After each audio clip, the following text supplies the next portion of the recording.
తెలంగాణ సాయుధ పోరాటం ఒక రూపంలో అంతమైతే ఇంకో రూపంలో పోరాట ఇంకో మలుపు తిరిగింది. నక్సల్బరీలో పుడితే శ్రీకాకుళ సాయుధ పోరాటంగా వచ్చింది.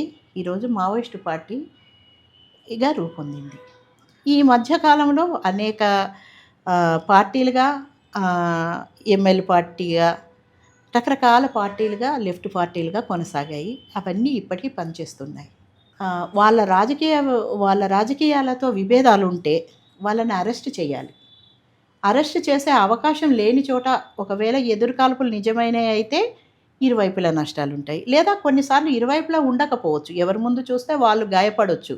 అది కూడా తప్పు కాదు. కానీ అదే పనిగా ఈ ఒకవైపునే నష్టాలు ఉండడం, ఇద్దరు సాయుధులుగా ఉన్నప్పుడు అవతలి వైపు యువతల వైపు వాళ్ళ దగ్గర ఆయుధాలు ఉన్నప్పుడు అవి ఎదురు కాల్పులైతే రెండు వైపులా ప్రాణ నష్టం జరగాలి. అవును.